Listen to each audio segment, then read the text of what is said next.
नमस्कार, जय हिंद, वंदे मातरम। स्वागत है दोस्तों आपका हमारे इस यूट्यूब चैनल में। दोस्तों, क्या हरियाणा में बीजेपी जीत के हैट्रिक लगा पाएगी या फिर कांग्रेस पार्टी 10 साल के बाद राज्य की सत्ता पर काबिज होगी? इसका निर्धारण तो 4 अक्टूबर को ही किया जाएगा, लेकिन उससे पहले केंद्रीय चुनाव आयोग की तरफ से विधानसभा चुनाव का ऐलान किए जाने के बाद सामने आया बहुत ही एक सटीक ओपिनियन पोल। हरियाणा में इलेक्शन कमीशन ऑफ इंडिया के द्वारा 2 राज्य जम्मू कश्मीर व हरियाणा में चुनाव की तारीखों का ऐलान कर दिया गया है। इन दोनों राज्य में चुनाव की 3 फेज में होंगे। पहले और दूसरे फेज में चुनाव जम्मू कश्मीर में होंगे, वहीं तीसरे फेज में जम्मू कश्मीर व और हरियाणा के होंगे। दोनों राज्य में चुनाव संपन्न होंगे। यदि हम पहले और दूसरे चरण की बात करें तो क्रम से 18 सितंबर और 25 सितंबर को जम्मू कश्मीर में चुनाव होंगे। वहीं हम तीसरे फेज की यदि बात करें तो 1 अक्टूबर को जम्मू कश्मीर और हरियाणा में चुनाव संपन्न होंगे। पहले चरण में जम्मू कश्मीर के कुल 24 सीटों पर चुनाव संपन्न होंगे, वहीं दूसरे चरण में 26 सीटों पर चुनाव संपन्न होंगे।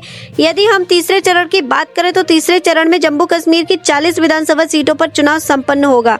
हरियाणा की 90 सीटों पर चुनाव संपन्न होगा, जबकि नतीजे सभी के एक ही दिन सामने आएंगे, यानी कि 4 अक्टूबर को घोषित किए जाएंगे। और इस वीडियो में हम बात करने वाले हैं हरियाणा की सभी 90 विधानसभा सीटों का सबसे ताजा सटीक सर्वे ओपिनियन पोल के बारे में। अब क्या रहने वाली है हरियाणा विधानसभा चुनाव की सियासी समीकरण, और आज की इस वीडियो में हम आपको पूरा पता चल जाएगा कि अब की बार हरियाणा में कौन सी कब की किसकी सरकार बनने जा रही है। क्योंकि जैसा कि आप सब जानते हैं, हरियाणा में चुनाव कई गंभीर मुद्दों को ध्यान में रखकर होगा, जैसे कि किसान आंदोलन, बेरोजगारी, महिला पहलवानों का उत्पीड़न, अग्निवीर जैसी चुनाव मुद्दों को ध्यान में रखकर अब की बार हरियाणा में चुनाव होने जा रहा है। अब देखना होगा कि जनता इन मुद्दों को ध्यान में रखकर किसे हरियाणा में सत्ता पर काबिज कर पाएगी। हरियाणा में अब की बार चुनाव काफी दिलचस्प रहने वाला है, क्योंकि हरियाणा में लगातार राजनीतिक उठापटक मची हुई है। जैसे कि आप सब जानते हैं, हरियाणा राज्य में एनडीए गठबंधन भी टूट चुका है। वहीं ओम प्रकाश चौटाला की पार्टी INLD व मायावती की पार्टी बहुजन समाजवादी पार्टी बीच गठबंधन हो चुका है।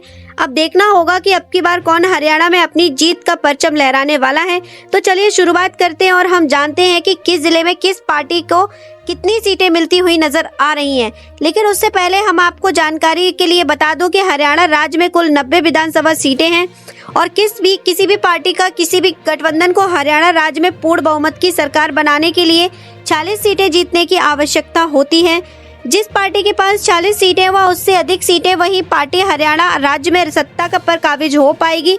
अब हम जानते हैं कि कौन सी पार्टी सत्ता पर काबिज होगी। चलिए, तो सबसे पहले हम शुरुआत करते हैं पलवल जिले से। यदि हम पलवल जिले की बात करें तो पलवल जिले में विधानसभा की कुल 3 सीटें आती, जिसमें देखा जा रहा है कि नायब सिंह सैनी के नेतृत्व में बीजेपी के खाते में 1 सीट जाती हुई नजर आ रही है। वहीं हम दीपक हुड्डा के नेतृत्व की बात करें तो कांग्रेस के खाते में यहाँ पर 2 सीटें जाने का अनुमान है। ओम प्रकाश चौटाला के नेतृत्व में और मायावती के नेतृत्व की बात करें तो INLD और BSP की बात करें तो यहाँ पर 0 सीट जाती हुई नजर आ रही है।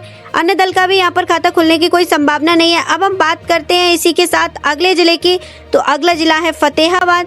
फतेहाबाद में विधानसभा की कुल 3 सीटें आती है, जिसमें देखा जा रहा है कि बीजेपी के खाते में 0 सीट जाती हुई नजर आ रही है। वहीं कांग्रेस की बात करें तो फतेहाबाद की 3 सीटें कांग्रेस के खाते में जाती हुई नजर आ रही है। तो हम कह सकते हैं कि दीपक हुड्डा के नेतृत्व में कांग्रेस के खाते में यहाँ पर 3 सीटें जाती हुई नजर आ रही है। तो हम कह सकते हैं कि फतेहाबाद जिले में कांग्रेस काफी ज्यादा मजबूत स्थिति में, अर्थात इंडिया महागठबंधन यहाँ भी काफी ज्यादा मजबूत स्थिति में है, जिसके चलते इंडिया गठबंधन को यहाँ पर काफी ज्यादा फायदा मिलता हुआ नजर आ रहा है। वहीं INLD की बात करें तो अर्थात BSP की बात करें तो यानी कि दोनों मिलकर लड़ रही हैं, तो यहाँ पर खाता खुलने की कोई संभावना नहीं है। वहीं अन्य दल का भी खाता खुलने की कोई संभावना नहीं है।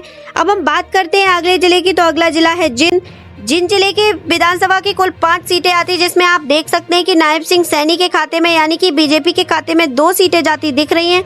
वहीं कांग्रेस की बात करें तो अर्थात दीपक हुड्डा के नेतृत्व की बात करें तो यहाँ पर 3 सीटें जाती हुई नजर आ रही हैं। वहीं हम ओम प्रकाश के और मायावती की बात करें तो यानी कि INLD और BSP की बात करें तो 0 सीट जाती हुई नजर आ रही है। अन्य दल की बात करें तो यहाँ पर अन्य दल के खाता खुलने की कोई संभावना नहीं है। अब हम बात करते हैं इसी के साथ अगले जिले की, तो अगला जिला है सोनीपत जिले में विधानसभा की कुल 6 सीटें आती हैं, जिसमें से आप देख सकते हैं कि नायब सिंह सैनी के नेतृत्व में बीजेपी के खाते में 2 सीटें जाने का अनुमान है। वहीं हम दीपक हुड्डा की बात करें यानी कि दीपक हुड्डा के नेतृत्व में अर्थात कांग्रेस इंडिया गठबंधन के खाते में यहाँ पर 3 सीटें जाने का अनुमान है। वहीं हम ओम प्रकाश चौटाला और मायावती की बात करें तो आईएनएलडी और बीएसपी की बात करें तो 1 सीट जाती हुई नजर आ रही है। वहीं हम अन्य दल की बात करें तो अन्य दल का खाता खुलने की कोई संभावना नहीं है। तो हम कह सकते हैं कि सोनीपत में भी कांग्रेस अर्थात इंडिया गठबंधन को फायदा मिलता हुआ नजर आ रहा है।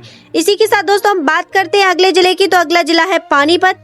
पानीपत में विधानसभा की कुल 4 सीटें आती है, जिसमें आप देख सकते हैं कि नायब सिंह सैनी के नेतृत्व में बीजेपी के खाते में 2 सीटें, वहीं दीपक हुड्डा के नेतृत्व में कांग्रेस अर्थात इंडिया गठबंधन के खाते में 2 सीटें जाने का अनुमान है। आईएनएलडी और अन्य दल का यहाँ पर खाता खुलने की कोई संभावना नहीं है। तो यहाँ पर देखा जा रहा है कि पानीपत की 4 विधानसभा सीटों पर बीजेपी और कांग्रेस के बीच मुकाबला टक्कर को देखने को मिल सकता है। तब हम बात करते हैं अगले जिले की, तो अगला जिला है करनाल। करनाल जिले में विधानसभा की कुल 5 सीटें आती है, जिसमें आप देख सकते हैं कि नायब सिंह सैनी के नेतृत्व में यहाँ पर बीजेपी को 2 सीटें जाने का अनुमान है। वहीं हम कांग्रेस की बात करें तो अर्थात दीपक हुड्डा के नेतृत्व की बात करें तो यहाँ पर 2 सीटें जाने का अनुमान है। वहीं ओम प्रकाश चौटाला और मायावती के नेतृत्व की बात करें तो आईएनएलडी और बीएसपी की बात करें तो 1 सीट जाने का अनुमान है। अन्य दल का खाता खुलने की यहाँ पर भी कोई संभावना नहीं है। तो हम कह सकते हैं कि बीजेपी और कांग्रेस के बीच करनाल जिले में बराबर की टक्कर देखने को मिल सकती है। तो दोस्तों हम अगले जिले की बात करते हैं, तो अगला जिला है कैथल। कैथल जिले में विधानसभा की कुल 4 सीटें आती है, जिसमें देख सकते हैं आप जो अनुमानित आंकड़े निकल कर आ रहे हैं वो ओपिनियन पोल निकल कर आया है। उसमें आप देख सकते हैं कि बीजेपी के खाते में 2 सीट जाने का अनुमान है। वहीं कांग्रेस अर्थात इंडिया गठबंधन की बात करें तो 2 सीटें जाने का अनुमान है। तो दोस्तों हम कह सकते हैं कि कैथल जिले में भी बीजेपी और कांग्रेस के बीच मुकाबला टक्कर का देखने को मिल सकता है। इस प्रकार हमने 30 विधानसभा सीटों का ताजा सर्वे ओपिनियन पोल जो जाना है। तो दोस्तों हम बता सकते हैं कि जो ताजा सर्वे ओपिनियन पोल निकल कर आया उसमें आप देख सकते हैं कि बीजेपी के खाते में 30 सीटों में से 11 सीटें जाती हुई दिख रही हैं। वहीं कांग्रेस पार्टी की बात करें तो 17 सीटें, आईएनएलडी और बीएसपी की बात करें तो यहाँ पर 2 सीटें जाने का अनुमान है। अन्य दल का यहाँ पर भी खाता खुलने की कोई संभावना नहीं है। तो पूरे ओपिनियन पोल में आप हमारे साथ बने रहें और आपको पता चल जाएगा कि अब की बार हरियाणा में कौन अपनी जीत का परचम लहराने वाला है। तो चलिए आगे देखते हैं कि अगला जिला आता है कुरुक्षेत्र। कुरुक्षेत्र में विधानसभा की कुल 4 सीटें आती है, जिसमें से आप देख सकते हैं कि नायब सिंह सैनी के नेतृत्व में बीजेपी के खाते में 1 सीट, वहीं दीपक हुड्डा के नेतृत्व में कांग्रेस अर्थात इंडिया गठबंधन के खाते में 3 सीट जाती हुई दिख रही हैं। तो दोस्तों हम कह सकते हैं कि कुरुक्षेत्र में इंडिया गठबंधन काफी ज्यादा मजबूत स्थिति में अब की बार देखा जा रहा है कि कुरुक्षेत्र की 4 विधानसभा सीटों में से कांग्रेस गठबंधन के खाते में यहाँ पर 3 सीटें जाने का अनुमान है। अब हम इसी के साथ दोस्तों अगले जिले की बात करते हैं, तो अगला जिला है यमुनानगर। यमुनानगर की विधानसभा की कुल 4 सीटें आती हैं, जिसमें आप देख सकते हैं कि यहाँ पर बीजेपी और कांग्रेस के बीच अर्थात इंडिया गठबंधन के बीच मुकाबला टक्कर का देखने को मिल सकता है। यदि हम कहें कि यमुनानगर की 4 विधानसभा सीटों में से बीजेपी के खाते में 2 सीटें जाने का अनुमान है, तो वहीं कांग्रेस गठबंधन की बात करें तो यहाँ पर 2 सीटें जाने का अनुमान है। आईएनएलडी और बीएसपी की बात करें तो 0 सीट, अन्य दल की बात करें तो यहाँ पर 0 सीट जाती हुई दिख रही है। तो दोस्तों हम कह सकते हैं कि आईएनएलडी और बीएसपी और अन्य दल का खाता खुलने की यहाँ पर कोई संभावना नहीं है। तो दोस्तों हम कह सकते हैं कि सुपड़ा साफ होता हुआ नजर आ रहा है। इसी के साथ दोस्तों हम अगले जिले की बात करते हैं, तो अगला जिला है अम्बाला। अम्बाला जिले में विधानसभा की कुल 4 सीटें आती है, जिसमें आप देख सकते हैं जो ताजा सर्वे ओपिनियन पोल निकल कर आया है उसमें नायब सिंह सैनी के नेतृत्व में बीजेपी के खाते में 2 सीट जाने का अनुमान है। तो वहीं दीपक हुड्डा के नेतृत्व में कांग्रेस के खाते में अर्थात गठबंधन के खाते में यहाँ पर 2 सीट जाने का अनुमान है। तो दोस्तों हम कह सकते हैं कि अम्बाला की 4 विधानसभा सीटों पर बीजेपी व कांग्रेस गठबंधन के बीच मुकाबला टक्कर का देखने को मिल सकता है।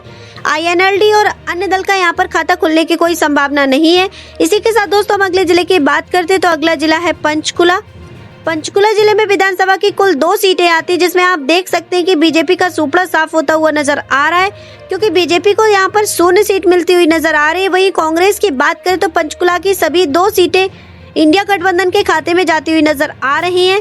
आईएनएलडी और बीएसपी का खाता खुलने की यहाँ पर कोई संभावना नहीं है। अन्य दल का भी खाता खुलने की कोई संभावना नहीं है। इसी के साथ दोस्तों हम अगले जिले की बात करते हैं, तो अगला जिला है फरीदाबाद।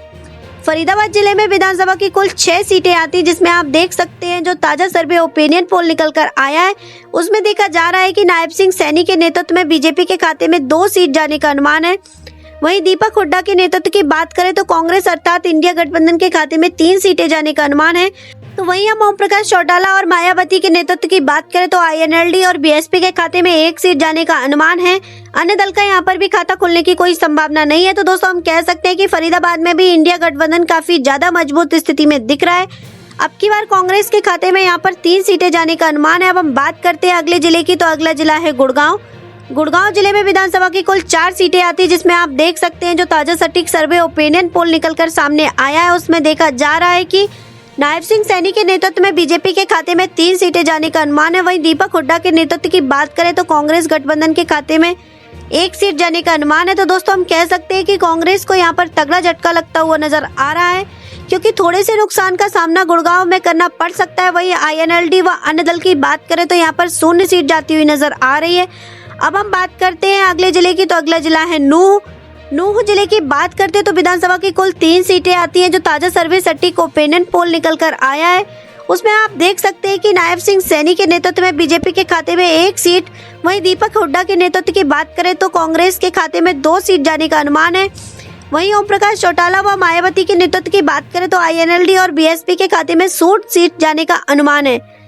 अन्य दल का यहाँ पर भी खाता खोलने की कोई संभावना नहीं है। तो दोस्तों हम कह सकते हैं कि नूह जिले में कांग्रेस गठबंधन काफी ज्यादा मजबूत स्थिति में दिखाई दे रहा है। अब हम इसी के साथ दोस्तों अगले जिले की बात करते तो अगला जिला है चरखी दादर जिले की बात करते तो विधानसभा की कुल 2 सीटें आती है। जो देखा जा रहा है उसमें जो ताजा सटीक सर्वे ओपिनियन पोल निकल कर आया है वहां पर देखा जा रहा है कि चरखी दादर की 2 विधानसभा सीटों पर बीजेपी और कांग्रेस के बीच मुकाबला टक्कर का देखने को मिल सकता है। और हम कह सकते हैं कि चरखी दादर की 2 विधानसभा सीटों में से बीजेपी के खाते में 1 सीट जाती हुई दिख रही है।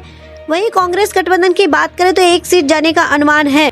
INLD व अन्य दल का खाता खुलने की कोई संभावना नहीं है। इसी के साथ दोस्तों हम अगले जिले की बात करते तो अगला जिला है भिवानी जिले में विधानसभा की कुल 4 सीटें आती है। जो ताजा सटीक सर्वे ओपिनियन पोल भिवानी जिले में निकल कर आ रहा है उसमें देखा जा रहा है कि नायब सिंह सैनी के नेतृत्व में बीजेपी के खाते में 2 सीट जाने का अनुमान है। वहीं दीपक हुड्डा के नेतृत्व की बात करें तो कांग्रेस गठबंधन के खाते में 2 सीट जाने का अनुमान है। INLD व अन्य दल के यहाँ पर खाता खुलने की कोई संभावना नहीं है। तो दोस्तों हम कह सकते हैं कि भिवानी जिले की 4 विधानसभा सीटों में बीजेपी और कांग्रेस के बीच कड़ी टक्कर देखने को मिल सकती है। इस प्रकार हमने 90 विधानसभा सीटों में से 63 विधानसभा सीटों का ताजा सटीक सर्वे ओपिनियन पोल जाना है, अनुमानित ओपिनियन पोल जाना है उसमें से, जिसमें आप देख रहे हैं कि बीजेपी के खाते में यहाँ पर 25 सीटें जाने का अनुमान है।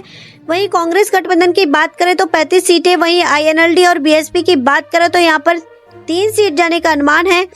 अन्य दल का खाता खुलने की कोई संभावना नहीं है। पूरे ओपिनियन पोल में हम जानेंगे कि और आपको पता चल जाएगा कि अब की बार हरियाणा राज्य में कौन अपनी सरकार बनाने जा रहा है। चलिए इसी के साथ दोस्तों हम अगले जिले की बात करते हैं तो अगला जिला है हिसार जिले में विधानसभा की कुल 7 सीटें आती है, जिसमें आप देख सकते हैं कि नायब सिंह सैनी के नेतृत्व में बीजेपी के खाते में हिसार जिले में 1 सीट जाने का अनुमान है। वहीं दीपक हुड्डा के नेतृत्व की बात करें तो कांग्रेस गठबंधन के खाते में हिसार जिले में 5 सीटें जाने का अनुमान है। INLD के खाते में 1 सीट जाने का अनुमान है। अन्य दल का खाता खुलने की यहाँ पर कोई संभावना नहीं है। तो दोस्तों हम कह सकते हैं कि हिसार जिले में कांग्रेस गठबंधन काफी ज्यादा मजबूत स्थिति में दिखाई दे रहा है, जिसके चलते यहाँ पर काफी ज्यादा फायदा मिलता हुआ नजर आ रहा है।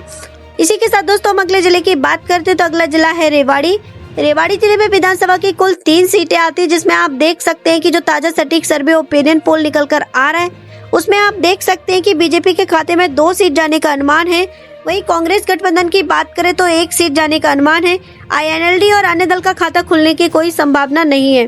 तो दोस्तों हम कह सकते हैं कि रेवाड़ी जिले में बीजेपी काफी ज्यादा मजबूत स्थिति में दिख रही है, क्योंकि रेवाड़ी जिले में विधानसभा की 3 सीटों में से 2 सीटें बीजेपी के खाते में जाती हुई नजर आ रही है। तो दोस्तों हम कह सकते हैं कि बीजेपी को यहाँ पर फायदा मिलता हुआ नजर आ रहा है, जबकि कांग्रेस को यहाँ पर थोड़े से नुकसान का सामना करना पड़ सकता है। इसी के साथ दोस्तों हम अगले जिले की बात करते हैं तो अगला जिला है सिरसा जिले में विधानसभा की कुल 5 सीटें आती है, जिसमें आप देख सकते हैं कि जो ताजा सटीक सर्वे ओपिनियन पोल निकल कर आया है उसमें देख सकते हैं कि नायब सिंह सैनी के नेतृत्व में बीजेपी का यहाँ पर खाता खुलने की कोई संभावना नहीं है। तो दोस्तों हम कह सकते हैं कि बीजेपी का सिरसा जिले के अंदर सुपड़ा साफ होता हुआ नजर आ रहा है। वहीं दीपक हुड्डा के नेतृत्व की बात करें तो कांग्रेस गठबंधन के खाते में 3 सीट जाने का अनुमान है। वहीं ओम प्रकाश चौटाला व मायावती के नेतृत्व की बात करें तो INLD और BSP के खाते में 2 सीटें जाने का अनुमान है। अन्य दल का खाता खुलने की कोई संभावना नहीं है। तो इसी के दोस्तों हम अगले जिले की बात करते तो अगला जिला है रोहतक जिले की विधानसभा में कुल 4 सीटें आती है, जो आप ताजा सटीक सर्वे ओपिनियन पोल निकल कर आया है। तो आप देख सकते हैं कि बीजेपी के खाते में यहाँ पर 0 सीट जाने का अनुमान है।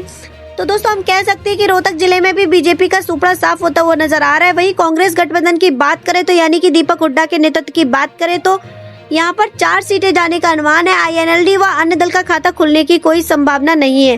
तो दोस्तों हम कह सकते हैं कि रोहतक जिले की सभी सीटें कांग्रेस गठबंधन के खाते में जाती हुई दिख रही है। रोहतक जिले में कांग्रेस गठबंधन देखा जा रहा है काफी ज्यादा मजबूत स्थिति में है, जिसके चलते काफी ज्यादा फायदा मिलता हुआ नजर आ रहा है। अब दोस्तों हम अगले जिले की बात करते हैं तो अगला जिला है झज्जर।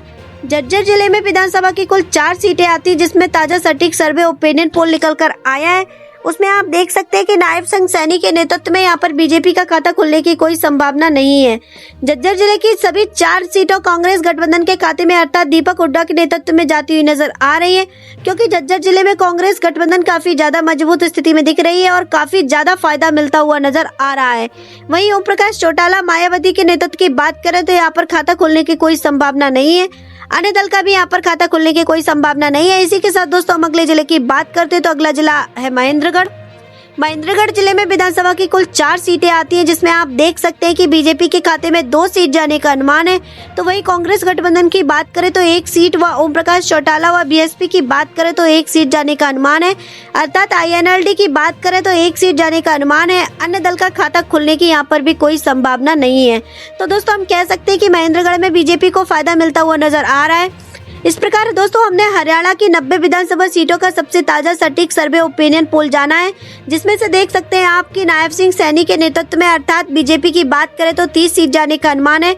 वहीं दीपक हुड्डा के नेतृत्व की बात करें तो अर्थात कांग्रेस गठबंधन की बात करें तो 53 सीट जाने का अनुमान है। वहीं ओम प्रकाश चौटाला व मायावती की बात करें तो INLD और BSP की बात करें तो 7 सीट जाने का अनुमान है। वही अन्य दल की बात करें तो यहाँ पर खाता खुलने की कोई संभावना नहीं है, यानी कि 0 सीट जाती दिख रही है। और मैंने वीडियो के शुरू में ही आपको बताया था कि हरियाणा राज्य में किसी भी पार्टी या किसी भी गठबंधन को पूर्ण बहुमत की सरकार बनाने के लिए 40 सीटें जीतनी आवश्यकता होती हैं। जिस पार्टी के पास 40 सीटें होती है वही पार्टी हरियाणा राज्य में अपनी जीत का परचम लहरा पाती है। तो दोस्तों आप देख सकते हैं कि इस ताजी सर्वे सटीक ओपिनियन पोल में कांग्रेस गठबंधन के खाते में 53 सीटें जाती हुई दिख रही हैं। तो इस ताजे सर्वे ओपिनियन पोल के अनुसार हम कह सकते हैं कि हरियाणा राज्य में कांग्रेस गठबंधन अपनी सरकार बनाने जा रही है।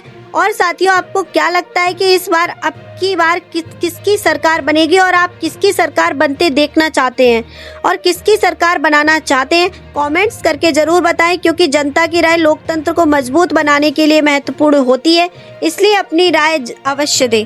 धन्यवाद।